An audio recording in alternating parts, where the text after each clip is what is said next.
Buenas, buenas, ¿cómo me les va? Y bienvenidos. Observemos por favor la siguiente imagen. Ellos son los narcofiscales de nombres Iván Aguirre y Ana Victoria Nieto, presuntamente socios y amigos de la ex vicefiscal Marta Mancera, relacionados ellos tres, en este caso conocido de contrabando y narcotráfico, allá en el puerto de Buenaventura. Dos cosas. La primera, poco y nada se ha hablado y la noticia pasó desapercibida por los grandes medios de comunicación. A pesar de su trascendencia, Ana Victoria Nieto y Jorge Iván Aguirre, dos fiscales de alto nivel del Valle del Cauca, fueron destituidos en septiembre pasado por la Comisión de Disciplina Judicial tras un complejo proceso de 4 años en los que se les encontró responsables de faltas gravísimas en el ejercicio de sus funciones como servidores públicos. Nieto fue inhabilitada por 10 años, mientras que Ríos Aguirre recibió una sanción de 16 años. Y número 2, la investigación de estos dos fiscales ha pasado por las manos de 6 fiscales, el último de los cuales fue removido esta semana, lo que ha generado que se hayan prescrito varios cargos y al ritmo que vamos, la prescripción total del caso. Ahora surgen 2 preguntas importantes, Colombia. La primera, ¿por qué si Marta Mancera era quien daba las órdenes a este par de narcofiscales no está siendo investigada? Esta ya tiene una respuesta. Recordemos que el señor Francisco Barbosa engavetó todas las investigaciones que tenía la señora Marta Mancera. Y número 2, ¿será que la mano bendita de la nueva fiscal, Luz Adriana Camargo, y de su vicefiscal, el señor Gilberto Javier Guerrero, amigo también, ojo, de Marta Mancera, de Iván Aguirre y Ana Victoria Nieto, está construyendo el camino nuevamente a la impunidad? Señora fiscal Camargo, ¿hasta cuándo? Hace 7 años se conoció que 2 fiscales habrían acomodado sus informes en casos de contrabando y narcotráfico por órdenes de la vicefiscal Marta Mancera. Pero su investigación ha pasado por las manos de 6 fiscales, el último de los cuales fue removido esta semana en plena audiencia preparatoria, lo que significa otra demora y la prescripción de varios cargos. El juzgamiento de los fiscales Iván Aguirre y Ana Victoria Nieto, conocidos por su relación con la ex vicefiscal Marta Mancera y con el remoquete de narcofiscales, debía iniciar el año pasado. Solo pudo comenzar en enero pasado, pero en medio de las audiencias preparatorias, esta semana la Fiscalía le comunicó al despacho que le había quitado el caso a la fiscal 12 delegada ante el Tribunal de Bogotá. No entiendo cómo, bajo el argumento de una necesidad del servicio, desplazan a la doctora Leonora Avellana y sencillamente el proceso entra nuevamente en el congelador. La defensa está preocupada porque todo estaba dado para que el juicio iniciara en 2018, pero la Fiscalía tardó 6 años en formular la acusación y ahora el expediente ha estado a cargo de 6 fiscales diferentes y vienen nuevas demoras justificadas. Un proceso que arrancó en el 2018, estamos en el 2025 y apenas estamos terminando la audiencia preparatoria. Fiscal que llegue muy seguramente va a pedir aplazamiento de las próximas 6 fechas. La tardanza del expediente en el búnker ya produjo beneficios para los narcofiscales procesados. Soborno en la actuación procesal ya está prescrito. Y la prescripción no solo se está dando en este caso, sino también en el del sargento Jorge Eliezer Lozano, uno de los contactos del testigo del caso, David Rengifo, alias la R. Una fiscal encargada y va a hacer una solicitud de prescripción de una de las conductas que se le imputaron. Las víctimas solicitan que se mantenga la fiscal delegada en el caso y así evitar que prescriban el constreñimiento, cohecho y prevaricato de los que señalan a Nieto y Aguirre por presuntamente favorecer a la mafia en Cali y el Valle entre 2015 y 2021, cumpliendo órdenes de la entonces vicefiscal Marta Mancera, su amiga cercana.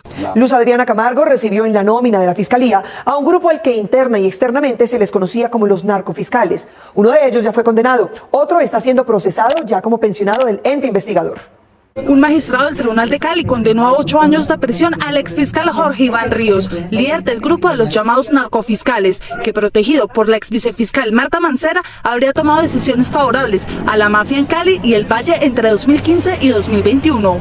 Ríos tendrá que responder por el delito de tráfico de influencias, al comprobarse que en diciembre de 2019 recibió 100 millones de pesos para que intercediera ante el fiscal especializado Iván Aguirre y evitar la captura de Juan David Rengifo, uno de los hombres del narcotraficante alias Mueble Fino, y quien era buscado por secuestro y homicidio.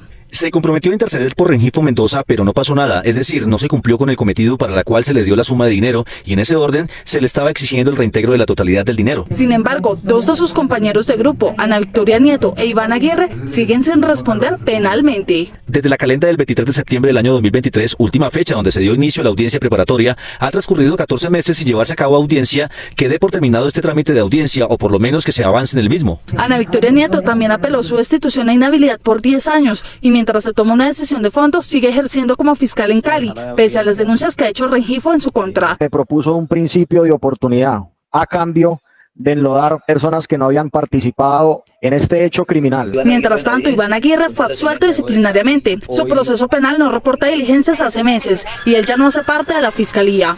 Con el paso del tiempo, en algunas de las conductas por las cuales se acusó al señor Iván Aguirre Benavides y a la señora Ana Victoria Nieto Salazar pueden estar próximas a términos de prescripción, como ya ocurrió en el caso del señor Jorge Eliezer Lozano, uno de los procesados. Él, al igual que el exfiscal Mancera, goza de su pensión. Por apadrinarlos, logró cambiar la asignación de la investigación penal adelantada en contra de los funcionarios. Orquestaron la libertad de los doctores Nieto y Aguirre, coayudado por el fiscal delegado ante el Tribunal Superior del Distrito Judicial de Bogotá, Mario Andrés Burgos. Aunque los llamados narcofiscales han insistido en su inocencia, sus colegas han acopiado evidencias de sus posibles acciones para alterar y desaparecer pruebas y tener algún papel en relación con funcionarios judiciales que fueron asesinados. Sin embargo, su cita con la justicia será hasta enero de 2025. El intricado caso de los narcofiscales de Cali, un proceso que se llama así porque 2 funcionarios de la Fiscalía habrían montado un cartel de falsos procesos, se está descubriendo en los medios primero que en la justicia. Víctor Ballestas. Mónica, varios testimonios que ha conocido Noticias 1 implican a la vicefiscal Marta Mancera como protectora e encubridora de los involucrados que son también sus amigos sociales. El expediente conocido como el de los narcofiscales de Cali, Iván Aguirre y Ana Victoria Nieto, 2 funcionarios de esa entidad que han tenido numerosos procesos en los que presuntamente habrían favorecido a los narcos más temibles de esa zona del país, hoy se enfrentan a juicio, pero el caso no parece avanzar, según se ha dicho en varios medios, incluido Noticias 1, porque cuentan con la protección de la vicefiscal Mancera.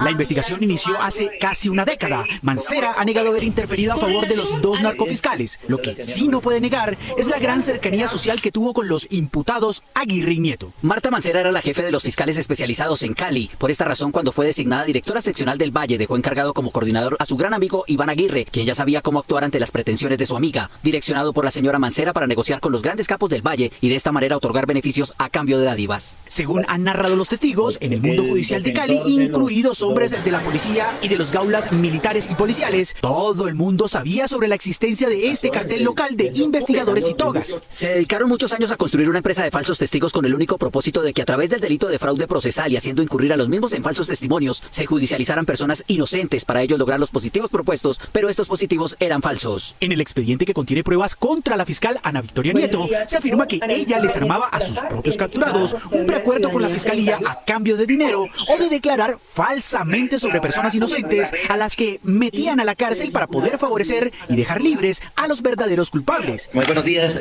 Iván Aguirre era el encargado de manipular el reparto de los procesos penales en la seccional Cali. Con la información privilegiada con la que contaba sobre cada caso, podía negociar con cualquiera que tuviera dinero para hacerlo. Buscaban homónimos de los verdaderos delincuentes para enviarlos a la cárcel con las mismas pruebas del verdadero delincuente. La manipulación interna del expediente en contra de los narcofiscales ha servido para dilatar el proceso en su contra y para que nunca llegue a término. La propia fiscalía denunció que se perdieron unas pruebas. Sin embargo, hace unas horas, esa entidad aceptó que aparecieron sin explicar cómo. Se estableció que la evidencia sí se encuentra disponible en los servidores del sistema Target 360. 23 importantes pruebas regresaron esta semana al expediente después de varios días de escándalos periodísticos sobre la vicefiscal y sus amigos judicializados. Estamos en un mundo donde la velocidad de la información, que camina de la mano con la tecnología y la misma inteligencia artificial, ha superado, sin duda alguna, la capacidad que tiene nuestro cerebro de entender dicho mundo. El objeto vale más que el sujeto, y el espectáculo en la información es el pasatiempo mientras la muerte aparece. Un espectáculo informativo representado por el impacto que mueven nuestras emociones y no nos lleva a investigar ni un solo segundo en la verdad o en la mentira que se nos presenta en dicha información. Dicho lo anterior, vivimos en un país tan dopado, tan castigado, tan masacrado, tan violado, que pasó por alto las declaraciones de Salvatore Mancuso en el juicio contra el acusado Álvaro Uribe. En un país menos ultrajado, menos asesinado, menos desaparecido y menos saqueado que Colombia, es decir, más civilizado, estas declaraciones tendrían detenciones inmediatas y la apertura de una nueva investigación en medio del juicio. Pero Macondo es Macondo. Abro comillas, esos crímenes fueron cometidos por nosotros, dijo Salvatore Mancuso en las autodefensas, en connivencia con el Estado. Obviamente, si hablamos de crímenes de Estado, estamos hablando en el gobierno de ese entonces del gobierno de la seguridad democrática. Y fui enfático al expresarle a esa comisión que la política de seguridad democrática del presidente Álvaro Uribe Vélez funcionó porque nosotros estuvimos detrás de ella, y cierro comillas.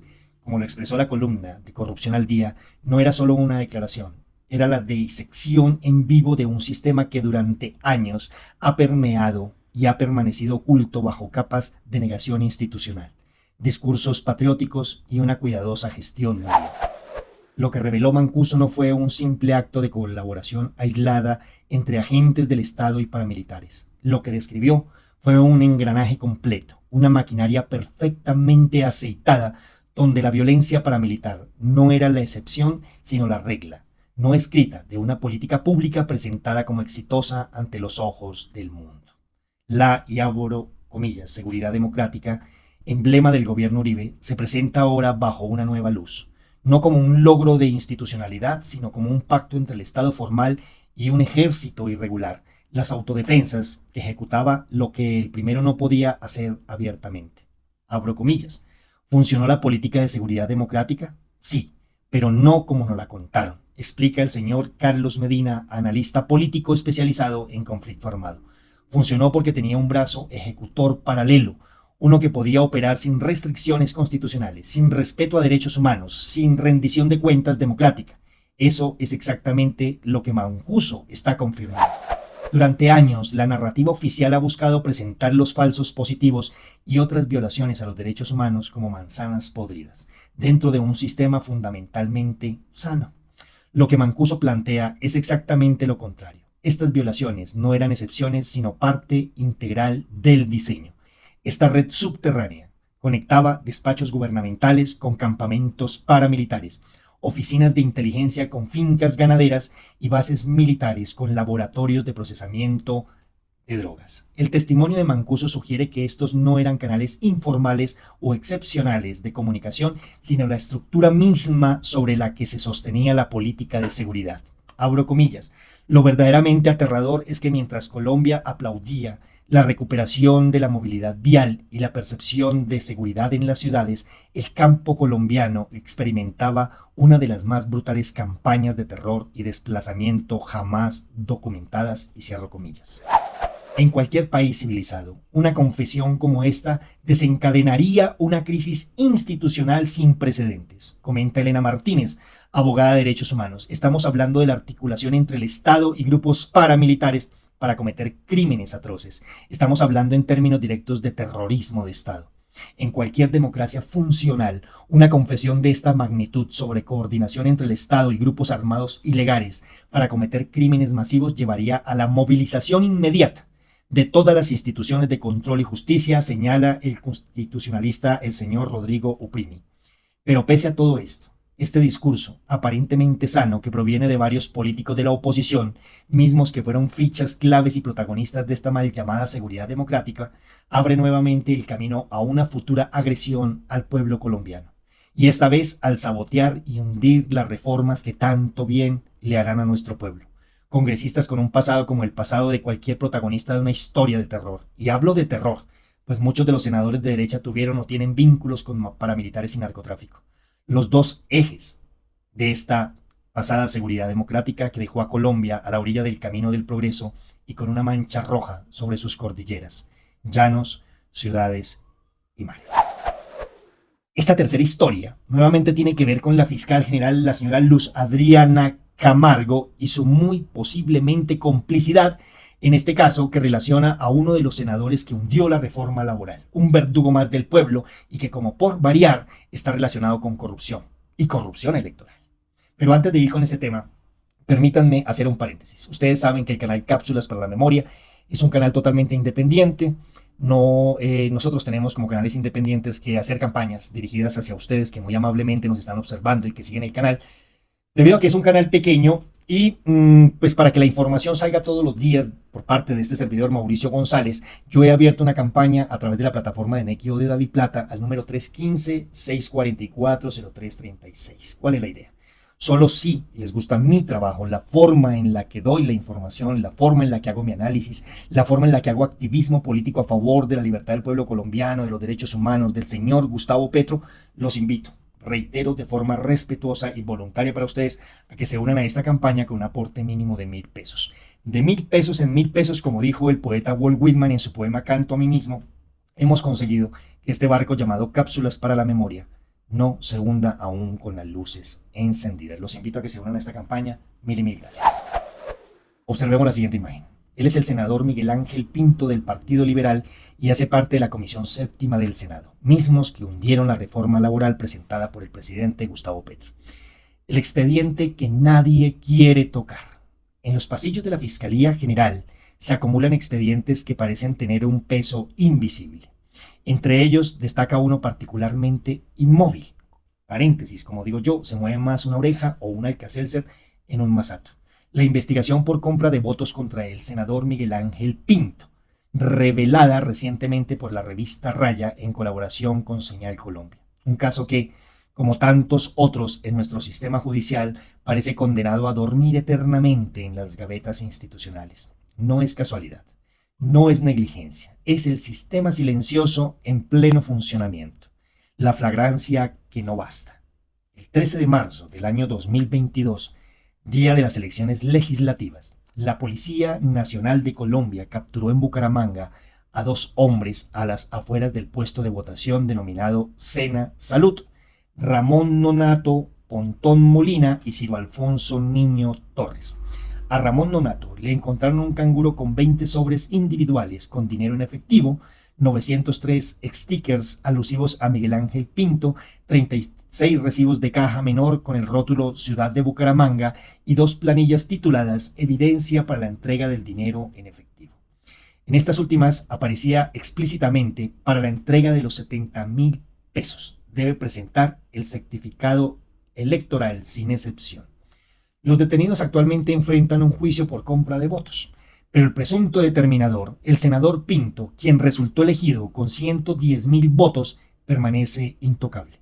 La anatomía de una estrategia perfecta. Con las planillas en su poder, la Fiscalía interrogó a varias personas del listado, quienes confirmaron haber recibido dinero a cambio de su voto por el Partido Liberal, direccionados por una líder del barrio, Alfonso López de Bucaramanga. El caso inicialmente avanzaba. El 30 de marzo del año 2022, el fiscal asignado incluso solicitó a la delegada para la seguridad territorial que confirmara si Pinto era un aforado. Sin embargo, por alguna razón misteriosa, el proceso quedó frenado. Mientras tanto, el senador liberal fue posesionado para su 5º periodo consecutivo en el Congreso. Señal Investigativa habló con el actual fiscal quinto de Bucaramanga que tiene el caso, el señor Giovanni Torres Villamizar, para indagar por qué no ha enviado el proceso a la Corte Suprema, revela el informe. La respuesta del funcionario resulta desconcertante. Aseguró no haber analizado las pruebas mencionadas y dijo desconocer que le corresponde a la Fiscalía y que a la Corte Suprema. A mí me entregaron el caso en agosto pasado y usted está hablando de hechos que se dieron en el 2022. Tocaría hablar con el fiscal del momento para saber qué fue lo que pasó. Fue su justificación. Contraste con otros casos, justicia selectiva. La situación contrasta dramáticamente con otros casos similares. Aida Merlano, por ejemplo, recibió 5 años y medio de prisión y una multa de más de 3.000 millones de pesos por un delito de menor gravedad, la violación de los topes de gastos en las campañas electorales. ¿Recuerdan ustedes? Pero en el caso de este senador, que hundió la reforma laboral de apellido Pinto, por lo visto cuenta con amigos que Merlano dentro de los estamentos judiciales y políticos no tenía. Sugiere el informe de la revista Raya, planteando una inquietante asimetría en la aplicación de la justicia. Los hilos que conectan el sistema. La red de influencia del senador Pinto explica mucho sobre esta aparente inmunidad judicial.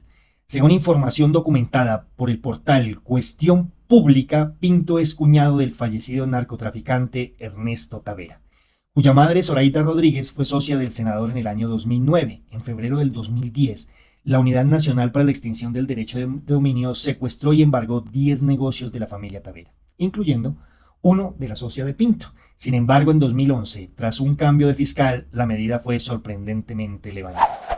La Fundación Paz y Reconciliación ubica a Pinto como integrante del clan Tavera, liderado por Didier Tavera, exgobernador de Santander. Sus conexiones se extienden a diversas esferas de poder regional. Es aliado, número 1, del señor Edgar Jesús Rojas, exdirector regional de Invías para la fecha para el Santander, quien aportó a su campaña en 2010. Número 2, mantiene vínculos con Omar Lengerk, rector de las Unidades Tecnológicas de Santander, donde 2 hermanos del senador han ocupado cargos estratégicos. Número 3. Recibió aportes de campaña de Sonia Sánchez, exalcaldesa de Sabana de Torres, quien fue señalada por alias Ernesto Báez, comandante del Bloque Central Bolívar de las Autodefensas Unidas de Colombia, de apoyar a la organización paramilitar. El patrimonio familiar cuestionado. La influencia política de este senador Pinto, verdugo del pueblo, parece haberse traducido en beneficios económicos para su círculo cercano. Según Cuestión Pública, sus familiares habían registrado en el sistema electrónico de contratación pública 63 contratos entre el año 2010 y 2020 por un valor de 6.411.882.081 pesos, de los cuales 58 fueron adjudicados cuando Pinto ya era congresista. Más inquietante aún, 29 de ellos fueron otorgados por contratación directa. 2 entidades mixtas constituidas en Santander en el 2011 y Cundinamarca en el 2019 tienen participación de la familia Tavera, de aportantes de campaña del senador y de un exasesor de su unidad de trabajo legislativo. Contrariamente a este entramado, Miguel Ángel Pinto Hernández declaró ante la DIAN en el año 2018 un patrimonio líquido de apenas 112 millones de pesos y la propiedad de un apartamento en Bogotá. El poder político en acción. El poder de Pinto en el Congreso quedó demostrado cuando fue señalado como autor intelectual de la muerte anticipada de la reforma laboral, propuesta por el señor o el gobierno del presidente, el señor Gustavo Petro, tal como había hecho un año antes con la reforma a la salud. Como político tradicional del Partido Liberal y cercano al expresidente César Gaviria, ha demostrado su capacidad para incidir en decisiones legislativas cruciales. La decisión está en nuestras manos, Colombia. El caso del senador Pinto refleja las profundas contradicciones de nuestro sistema democrático. Mientras los autores materiales de un delito enfrentan la justicia, los presuntos determinadores con poder político parecen moverse en un plano diferente, protegidos por un sistema que ellos mismos ayudaron a construir. ¿Qué pasa, señora fiscal Camargo? La verdad no solo se lee en los informes periodísticos que valientemente desafían el silencio institucional. Se siente en la desconfianza ciudadana hacia un sistema judicial que parece aplicar la ley selectivamente. El expediente puede seguir dormido en las gavetas de la Fiscalía, pero nuestra indignación y exigencia de justicia no pueden permanecer calladas ante este sistema silencioso que perpetúa la impunidad. ¿Hasta cuándo permitiremos que quienes compran votos sigan decidiendo el futuro de nuestra democracia? Y he aquí uno más de los senadores que de la Comisión Séptima tumbaron la reforma laboral. Y cada uno de ellos está comprometido según las investigaciones y las denuncias que se han venido haciendo con actos de corrupción, y este señor Pinto no es la excepción. Bien, el pueblo de frente a lograr conseguir el sí en la consulta popular, porque ojo pueblo, los mismos que asesinaron a 6.402 inocentes son los mismos que hoy le niegan al pueblo una reforma laboral, otra la salud y tratan de revocar la pensional. Pero esta columna no se trata de las reformas, se trata de esas 6.402 vidas que para nosotros se convirtieron en un simple número, en un reclamo que elevamos con rabia, más en busca de venganza y justicia que en cualquier otra cosa. Pero lejos de pensar en la cifra, mi mente entra por una ventana de esas familias y trato de imaginar el dolor de ese padre de 2 críos a los que les informaron que su progenitor era un guerrillero, a esa madre a la que le entregaron un saco de huesos de un hijo, que tenía sueños, que estaba enamorado quizás de una vecina, que jugaba fútbol los domingos y en la noche era la compañía de su madre. Nos quedamos con una cifra, Colombia, 6.402. Y reclamamos justicia para sus familiares, pero poco contamos la historia de ellos, de su día a día, de sus sueños y ambiciones. Nos quedamos con el número, pero no conocimos a José, a Ignacio, a Rebeca, a Lucía, al ser que en cada uno de ellos había. Qué triste verlos pasar a la historia como un simple número y nada más. Debo decir que las columnas y los informes, Cuestión Pública, Corrupción al Día y Fundación Paz y Reconciliación. ¿Y cómo vieron ustedes las declaraciones de Salvatore Mancuso? En un país serio en este momento, el señor Álvaro Uribe Vélez ya estaría tras las rejas, pero este es Macondo. Voy a pedirles 3 favores. Uno, por favor, manito arriba. Compartan esta información en sus redes sociales para que la información se despliegue. 3, suscríbanse al canal y no olviden que mañana solamente es un adverbio de tiempo, así que a vivir la vida con toda, como dijo el maestro Joan Manuel Serrat. Mauricio González desde aquí les dejo un inmenso abrazo. Mil y mil gracias, por favor, por haberme acompañado. Se acabó los tiempos en que el pueblo era derrotado, en que el pueblo era humillado. La muerte puede con el pueblo de Colombia. Gentes que levantan la cruz pero volteada porque odian la justicia, cuando Jesús era el mayor amante de la justicia social, era el mayor amante de los pobres. No quieren que la madre comunitaria tenga un sueldo. No quieren que las mujeres de Colombia tengan una pensión merecida después de criar a sus hijos, de darnos la vida. No admitimos tiranías. Luchamos mucho indígenas y negros. Murieron muchos en este país luchando por la libertad. Nosotros, el gobierno nacional elegido por el pueblo, el presidente de la República elegido por el pueblo, no va a traicionar el pueblo. Primero sale muerto y en féretro que traicionar al pueblo. Toda Colombia ha sido convocada porque llegó el momento de decidir. Por eso la propuesta de la consulta popular me parece fundamental, porque estamos haciendo vivir la Constitución del 91. Porque las flores amarillas huelen a salvación y porque las mariposas amarillas anuncian revolución.